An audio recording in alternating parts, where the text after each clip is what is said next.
gravando, agora sim está valendo, tá certo? Né? Nossa alegria aí por começar os campeonatos de futebol também, tá certo? Então, todos os times são bons, eu já falei isso. Né? O Corinthians também é bom, só que não. Eu não aguento falar isso, não. Aí é o seguinte, voltemos aqui para a nossa matéria, que é o que nos interessa, né? O futebol fica em 15º lugar. Biogeografia é o que nos interessa. Bio, porque nós vamos falar de partes vivas que compõem o estudo geográfico, tá certo? Então, partes vivas que compõem o estudo geográfico. Né? Então, inclusive, queria falar para vocês, depois vou mandar os slides que eu estou passando aqui, vou mandar para vocês lá no Moodle. Aí é o seguinte, quando se fala de zoogeografia, estamos falando, essa primeira inicial que estamos falando da distribuição, né, dos animais aqui pelas regiões, certo? Conforme a região, conforme o tipo de animal que tem lá e tal. Depois, o que nos interessa nesse estudo de hoje, a fitogeografia. Então, a fito aqui é o quê? É o conjunto de plantas, né? Então, o conjunto de coberturas vegetais que nós temos aqui no Brasil e também no mundo. Né? Hoje, nesse horário, não dá para falar sobre essa parte do mundo, mas nós vamos falar sobre a fitogeografia do Brasil, né? Os tipos de coberturas vegetais. Agora, cuidado, quando nós falamos em coberturas vegetais, muitas vezes os alunos têm uma ideia de que cobertura vegetal é só aquela questão de florestas aqui no Brasil e tal. Então, cobertura vegetal pode ser, né, natural de um lugar, uma área, por exemplo, que tem só um capim bem pequenininho mesmo assim, certo? Na nossa região aqui, você falaria um capinzinho bem pequenininho assim. Aquilo lá, se for uma cobertura vegetal, né, natural da região, se você arrancar aquele simples capim, vai ser considerado desmatamento. Tá? Então, desmatamento é o quê? Tirar o mato, certo? Tirar o conjunto de plantas que está ali sobre a terra. Então, você arranca lá um capim ou arranca um pedaço da floresta amazônica, é desmatamento, a mesma coisa, certo? Então, cuidado com isso. O nosso cerrado aqui tem aquele capim mais baixo, assim, e o pessoal acha que pode arrancar aquilo tudo, mas tem que preservar a floresta amazônica. Então, o cerrado tem aquelas plantas porque ele é desse jeito, não é porque é uma área deficiente. O cerrado é desse jeito. A Amazônia é daquele jeito. Então, se a gente arrancar, né, a cobertura vegetal do cerrado ou arrancar a cobertura vegetal da Amazônia, o problema, né, é bastante grave e é também chamado de desmatamento. Então, não liga essa história de desmatamento com tirar árvores. Né? Desmatamento é tirar qualquer cobertura vegetal natural de algum lugar. Né? Então, nós temos aqui fatores determinantes dessa fitogeografia aqui. Fatores físicos, né? A questão climática, né? De onde essas plantas crescem, e fatores químicos, ou seja, fatores pedológicos, ou seja, ainda fatores do solo, né? Da pedologia, o estudo do solo, né? Então, fatores pedológicos. Como é aquele solo? Né? Esse solo é muito ácido, menos ácido, né? É um solo, por exemplo, que tem muita quantidade de umidade, é um solo que é muito microgranulado, macrogranulado, muitas pedras, muita argila, como é que é isso? Né? Então, tudo isso vai determinar como serão as plantas sobre aquela região. Plantas naturais, evidentemente, que nasceram ali naturalmente. Né? Então, você tem questões de clima, e questões pedológicas. O clima, chove muito, chove pouco, é muito quente, muito frio, venta muito, né? Então, nós estamos falando de clima. E fatores químicos, ou seja, onde que a raiz ali vai conseguir o humus para que a árvore possa sobreviver. Formações vegetais no Brasil. O que nós temos? Florestais, né? Formação de florestas no Brasil, formação de herbáceas. Herbáceas são aquelas áreas com capins, né? Às vezes com 30 centímetros só de altura e às vezes capins aí com quase 1 metro de altura, mas é uma formação de ervas, né? Então, herbáceas. E nós temos também, aqui no Brasil, vegetações aqui, ó, chamada de complexas. Então, o que seria isso? São as vegetações, né? São as áreas onde a vegetação tem algumas mudanças bastante importantes ali dentro, certo? Então, ela não tem uma característica homogênea. Você vai lá e você se depara com vegetações diferentes em pequenos espaços, tá certo? Então, complexos, vamos dizer, o Pantanal do Mato Grosso tem área lá que é muito fechada de mata, de árvore, assim, parece que é a Amazônia.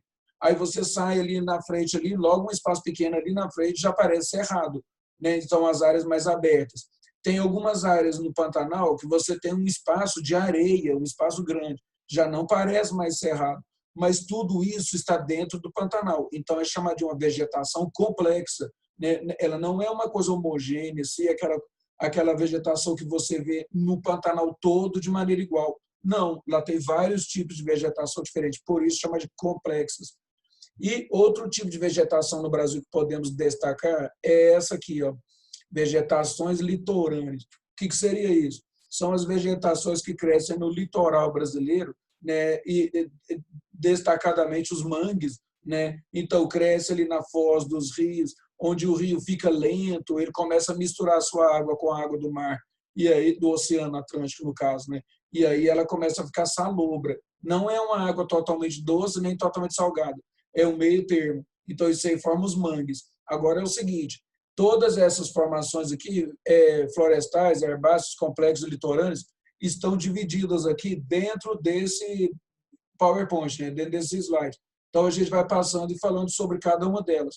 Quero lembrar que o exercício que vou passar para vocês hoje é a respeito dessas formações aqui, tá certo? Então, ainda faremos daqui a pouco, depois dos comerciais. Aí é o seguinte, nós temos essa divisão aqui, né, de matas e florestas aqui no Brasil, a divisão de cobertura vegetal. Então, nós temos algumas aqui bastante marcantes, né? Por exemplo, essa monstra aqui verde, aqui, essa região gigantesca verde aqui, ó, é a mata amazônica, né? Então, floresta amazônica, floresta equatorial, né? No caso aí, né? Está na linha do Equador, quente demais da conta, chove uma barbaridade. O pessoal lá da Amazônia gosta de dizer que lá, quando é inverno, chove todo dia, quando é verão, chove o dia todo. Então, é uma quantidade enorme de chuva, muito, muito, muito calor. Então, características muito próprias aqui da floresta amazônica. Depois, nós ainda temos aqui essa região aqui de Mata Atlântica. Agora, presta atenção, olha o tamanho da Mata Atlântica aqui, né, passando aqui por aqui algumas áreas, vindo até aqui pelo lado, né, pelo interior aqui do Brasil. Então, presta atenção numa coisa. Essa Mata Atlântica, essa floresta amazônica, esse cerrado, isso aí, né, esse mapa, ele é a cobertura vegetal original do Brasil, tá certo? Né? O Brasil tinha esta cobertura vegetal, cheio aqui do Brasil, aqui, cheio de pessoas felizes, que viviam bem, né? Um país maravilhoso, com essa cobertura vegetal. Nuances, você poderia, né, viajar pelo Brasil e ter essas coberturas diferentes aqui, aquelas florestas maravilhosas, tá certo? Né, pessoas felizes morando nesse país. Aí chegou o Cabral. Era todo mundo tranquilo antes, né? Acho que está falando do Brasil de hoje, né? Não. Aí chegou Pedro Álvares Cabral e sua gangue para tomar o Brasil, tá certo? Então, aí essas coberturas vegetais foram modificadas, deixar claro. Né? A Mata Atlântica, hoje, essa grandalhona aqui, ela tem 5%, 1, 2, 3, 4, 5% só do que ela tinha antes, tá certo? Nós detonamos 95% dessa mata. O Cerrado também, né? Nós acabamos aqui, o Cerrado é parte central aqui do Brasil, nós acabamos quase com o Cerrado todo, desmatamos tudo lá, assim, para plantar, né, para fazer cidades, usinas, fazer fábricas, né? Então nós estragamos já bastante esses complexos aqui, certo? Essas florestas aqui do Brasil. Aqui, né, essa parte branca aqui, ó, que é essa parte mais no interior aqui, Caatinga, seca para caramba essa região aqui. Nós temos essa região aqui, né, que é a região litorânea do Brasil aqui, né, mangues, dunas, né, aqui mais no sul, característica dos campos e tal. Então, essa cobertura vegetal aqui do Brasil hoje, ela é bastante deteriorada, entendeu? Né, vamos entender assim. Aqui, para você ter mais ou menos uma visão de onde estão espalhadas essas coberturas vegetais. Agora, presta atenção, não precisa ficar tentando decorar todos os cantinhos, não vá tentar fazer um mapa desse aí com a própria mão, não vai dar certo. Só que tem uma coisa, quando, numa prova minha ou do Enem, você receber um mapa desse aí sem essa legenda, você tem que ter pelo menos uma ideia de onde fica isso aí, certo? Para identificar, porque às vezes na prova vem escrito aí número 1, número 2, número 3, você não vai desenhar o mapa, mas você tem que ter uma ideia do que é o Brasil, né, de onde estão essas áreas aí, né? Então, se você olhar aqui, região Nordeste, Nordeste aqui, ó, né, você tem aqui aquela seca do interior do Nordeste, aqui a Caatinga e tal. Né, se você olhar aqui, né, região amazônica, não é possível que um aluno vai olhar isso aqui e achar que isso aqui é alguma coisa lá do sul do Brasil. Então, isso aqui é a grande região amazônica.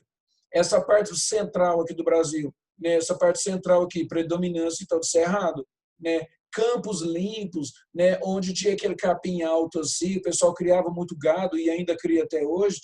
Então, é aqui no sul aqui do Brasil, certo? Né, onde é que o pessoal aqui, né, ao invés de falar churrasco, fala assado, né, eles já começam a misturar aqui com a língua espanhola e tal. Então, você vai tendo uma ideia de onde que fica isso, né? Então, você tem que ter essa ideia. Quando fala em mata de araucária, araucária tem o nome também, aquela planta, tem o nome de pinheiro do Paraná. Fica onde? No Paraná. Entendeu? Então, aí você já vai tendo uma ideia. Quando falar aqui em vegetação litorânea, né, litorânea, no mar aqui, né, no litoral nosso aqui, né, ali perto das praias e tudo. Tá? Então, na verdade, não é tão difícil, não, porque o Brasil tem algumas coberturas vegetais muito grandes, né, e aí não são tão variadas, é mais fácil de a gente identificar. Formações florestais. O autor colocou alguns mapas aqui, certo? Interessantes. Vamos falar sobre essas formações aqui. Formação latifoliada equatorial. Quando fala equatorial, porque está na linha do Equador, então é a nossa floresta amazônica aqui, certo? Então é equatorial. Latifoliada, essa aqui está no exercício de hoje. Latifoliada significa que ela tem muitas folhas, né? Folhas, muitas folhas. Então, por que uma floresta dessa, na linha do Equador, as árvores têm muitas folhas? Porque tem lugar que as árvores têm poucas folhas. Ali tem muitas folhas porque você tem uma incidência de sol o tempo todo, lá todos os dias, né? Lá não tem aqueles invernos com neve nem nada disso. Então tem muito sol, as plantas podem captar muita energia solar e crescerem fortes e saudáveis.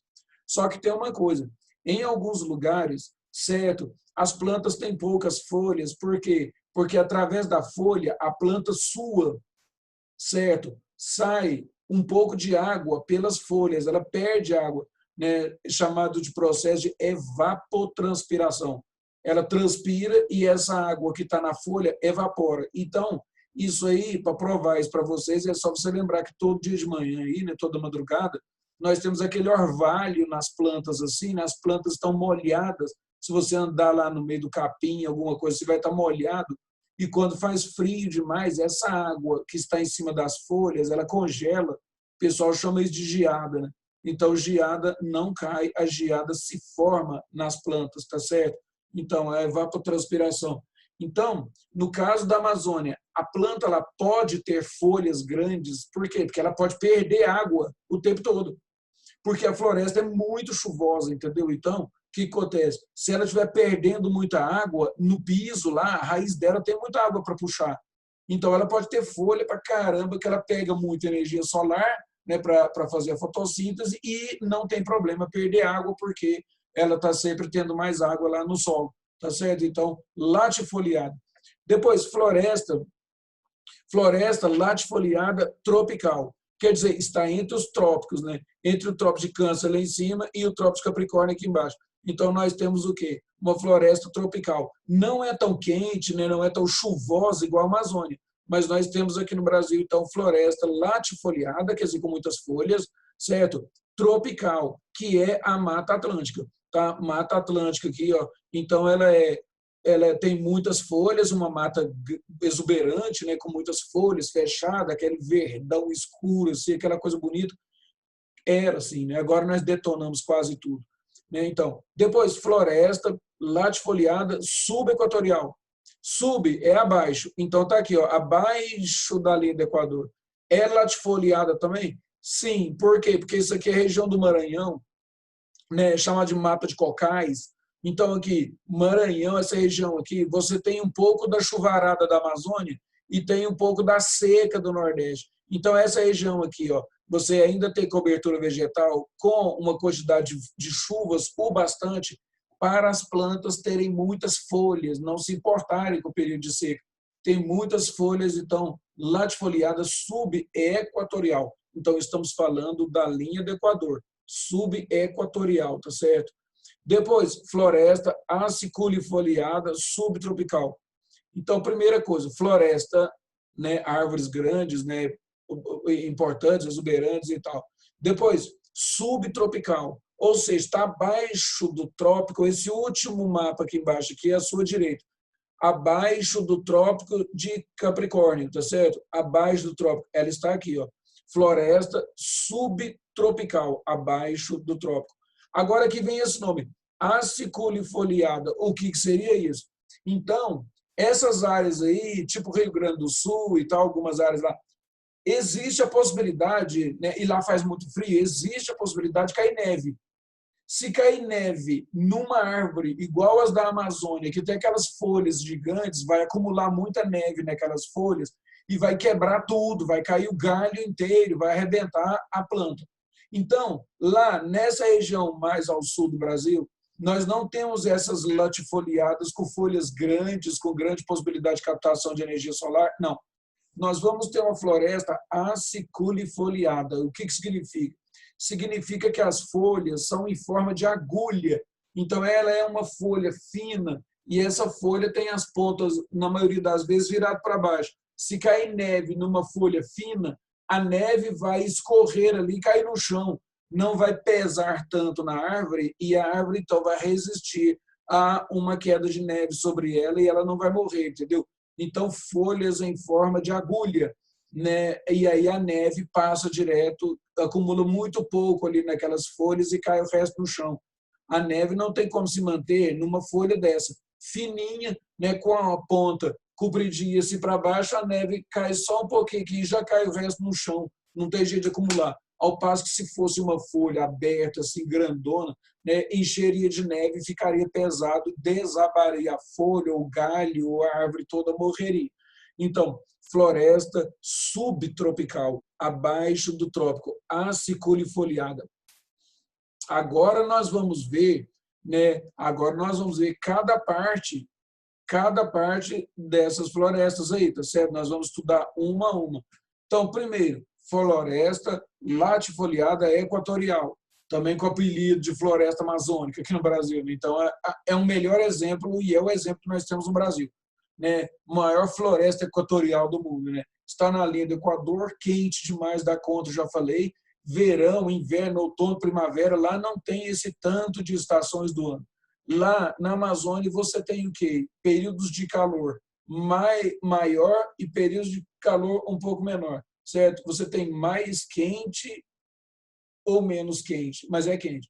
E você tem mais chuvoso ou menos chuvoso, né? Não tem aqueles períodos de 3 meses sem chover, alguma coisa nesse tipo. Para nós aqui na nossa região tem, para a Amazônia não tem, né? Então nós temos uma floresta muito úmida mesmo. Primeira coisa, 40% do território brasileiro é floresta amazônica. Então, tire da sua cabeça aquela ideia de gente aqui do Sudeste, pensando que a Amazônia é um cantinho do Brasil, lá no alto, lá é pequeno, é longe, está sendo toda desmatada e daqui a pouco as árvores acabam. Não. Né? Com um avião desse pequenininho, esses que o pessoal chama de teco-teco, dá para você voar lá umas 4 horas, seguindo reto, assim, certo?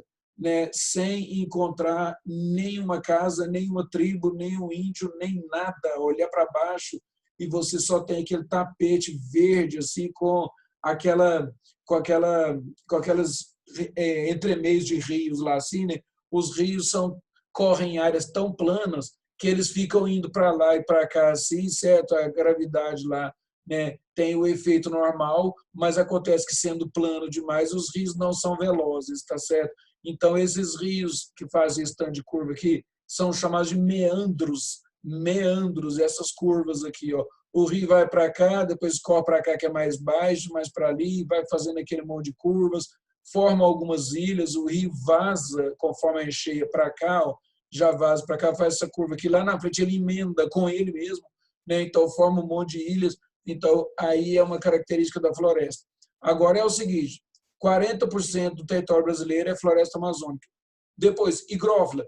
Higrófila, ou seja, é uma floresta que tem uma quantidade gigantesca de água, certo? É uma floresta muito úmida mesmo, né? Choveu hoje 3h30 da tarde. Choveu. O calor continua, começa já a evaporar a água de novo. As pessoas lá, quando elas fazem exercício físico e pouca coisa é o suficiente, elas já começam a suar e nesse momento aí, né, nesse momento aí desse suor todo, vai acontecer o quê? Não evapora o suor, porque o ambiente já está saturado de água. Então, o suor escorre pelo corpo, entendeu? As pessoas ficam banhadas de suor, né? Na Amazônia, isso é bastante comum. Depois, perenifolia. Perenifolia significa que as árvores têm folhas o tempo todo. É perene, não fica caindo as folhas numa época do ano, depois voltam as folhas, não. Pode ter folhas o ano inteiro, pode transpirar o ano inteiro, porque tem chuva o ano inteiro, tá certo? Então, uma floresta higrófila muito chuvosa, com folhas o tempo todo. Densa, porque as árvores, né, na maioria das vezes, as árvores nasceram bem pertinho uma da outra, coladinhas ali, tá certo? Então, é uma floresta densa, muito intrincada. Quer dizer, se você não é um mateiro profissional, se você não tem esse conhecimento, não se meta a sair andando, cortando galinhas no meio da floresta, lá que você se perde e não se acha mais. Se você estiver no meio da floresta sem uma bússola, você não vai saber para que lado que nasce o sol nem nada e se perde lá, entendeu? Então é um negócio complicado, né? Quem é de lá e é experiente anda pelas trilhas. Quem não é de lá e não é experiente, pelo amor de Deus, anda na trilha e ainda agarrado ali no cara que é acostumado, né? Um monte de gente que não é acostumado, só está uma característica aqui, não é acostumado, ele anda na floresta amazônica em alguns lugares lá, com medo de onça, né? O cara fica, se faz um barulho, ele já fica pensando, pode ser uma onça que vai me atacar. E quem mora lá, o mateiro, o cara acostumado, ele fala o seguinte, oh, aqui tem comida o suficiente para onça, não vai te atacar, não. Você tem que ter medo de formiga. E aí a gente fica pensando, formiga, uma coisa simples dessa, quem mora lá tem medo daquela formiguinha amarela, pequenininha assim, ela faz as trilhas assim, e às vezes corta, né, atravessa a nossa trilha. Se você estiver cansado de parar de andar com o pé em cima de uma trilha dessa formiga, né, ela vai te dar uma picada, você vai voltar para o hotel, porque ela tem ácido fórmico, é muito forte mesmo. E se você levar umas 4, você morre. Então, aquela trilha de formiga ali representa para o mateiro como se fosse a cobra mais venenosa do mundo. Então, fique esperto. Se você for picado por essas formigas, com poucas delas, você morre.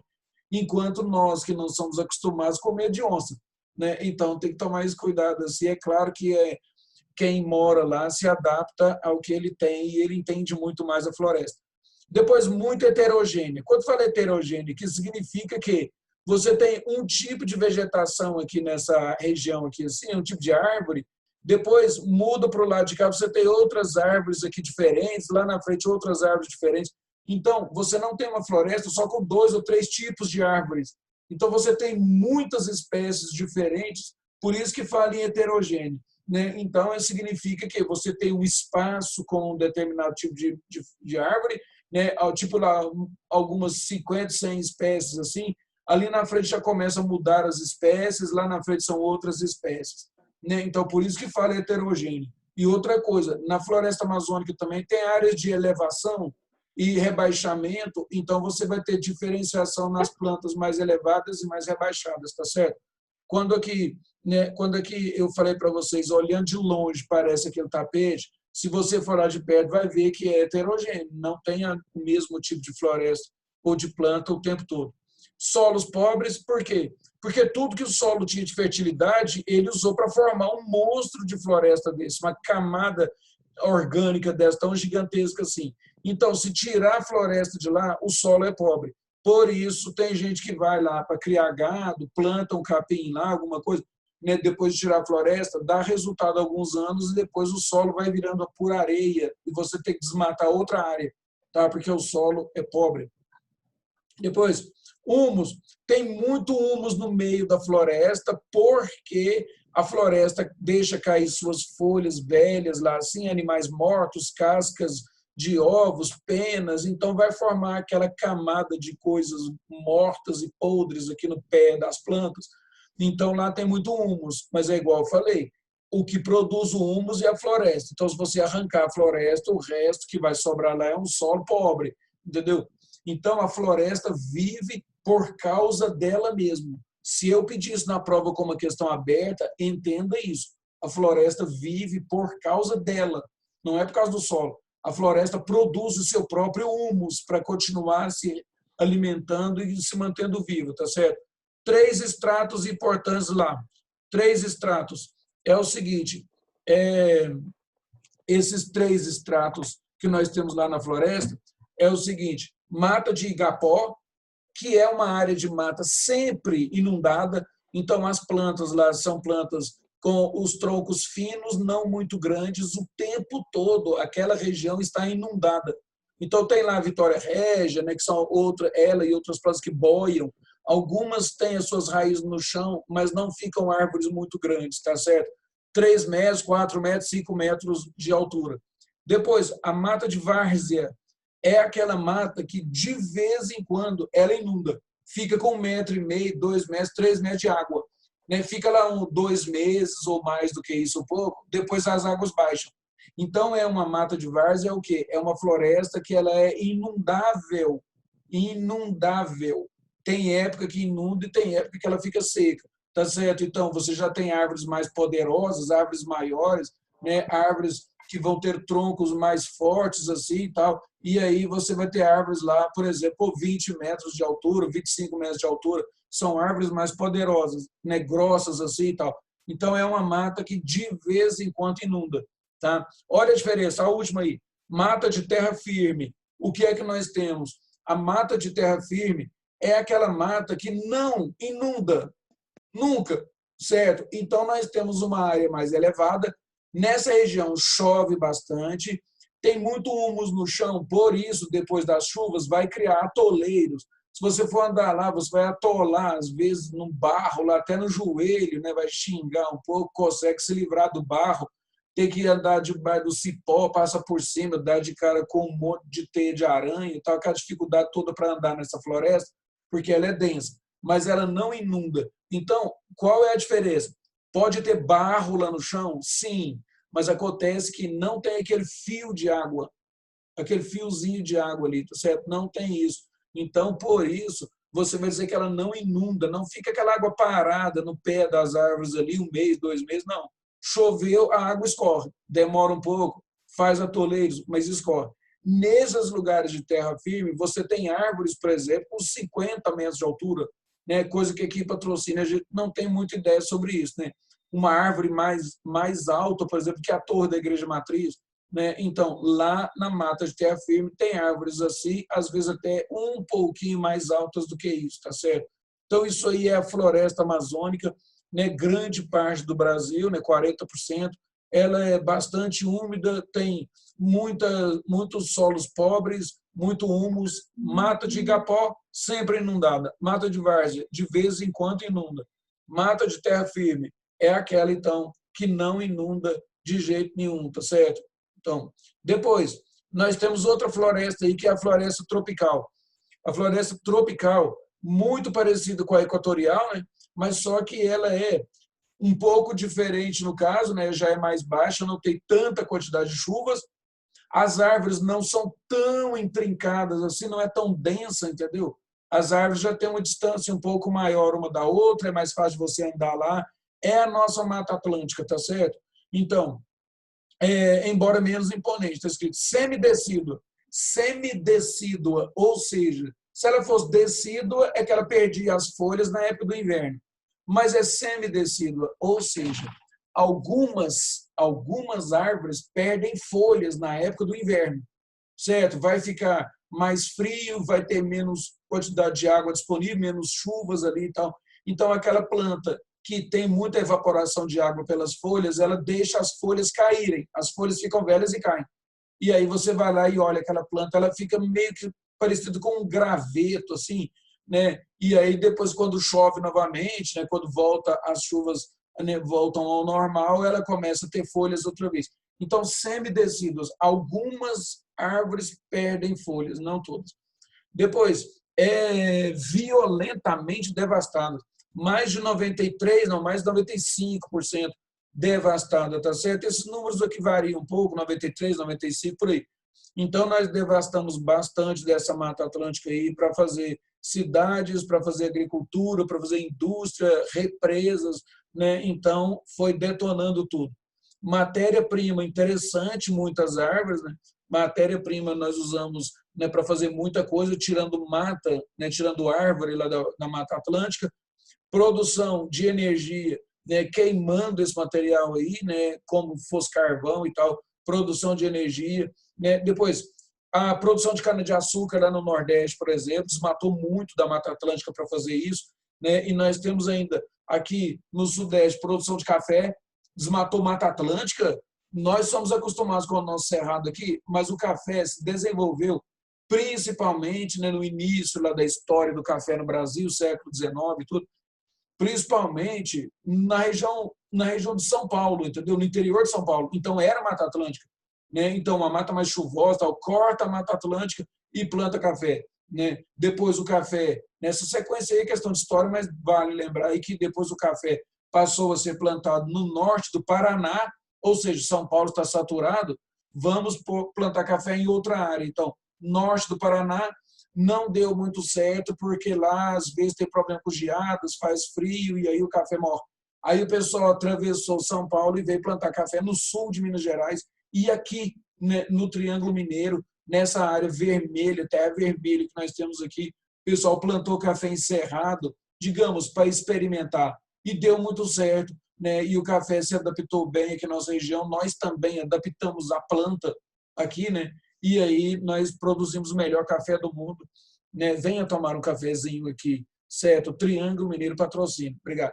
Aí depois, poluição industrial também, né? Destruindo aí a floresta com chuvas ácidas, né? Então isso aí é importante, né? E expansão urbana, né? Destruindo mais ainda, cada vez construindo mais cidades, mais currais, mais fazendas, mais áreas de plantio, né? Diversos materiais, diversos produtos para nós, áreas de currais que eu falei para vocês assim, né? Então tem aquelas áreas de pasto, arranca a floresta, planta capim, né? Faz hidrelétricas, né? Rios caudalosos aqui e tal, faz hidrelétricas, vai matando mais ainda, tá certo? Então foi uma maneira aí que uma não 1000 maneiras de destruir uma floresta tropical. Mata Atlântica no Brasil, latifoliada, muitas folhas, tá certo? Então, floresta latifoliada subequatorial. É essa aqui, ó, chamada de mata de cocais, né? Mata de cocais, ou seja, porque ela tem muitos cocos, né? Então, muitas palmeiras, e as palmeiras têm muitos cocos diferentes, né? Então eles chamam de mata de cocais. Lá tem muitos tipos de palmeiras, né, produzindo vários tipos de cocos diferentes. Então, nós temos o quê? Né? Mata de transição. Quando fala mata de transição, é o quê? Nós temos aqui ao sul o cerrado, nós temos aqui a leste, né, as áreas sudeste, no caso, né, as áreas muito secas aqui do sertão, e a oeste nós temos floresta amazônica. Então, ela é uma mata de transição, digamos que, entre aspas, ela emenda uma área com a outra, né? Ela é um meio termo entre essas formações aí, tá certo? Né? Mas não é pequena, por isso deve ser estudada. Ela é uma mata de transição.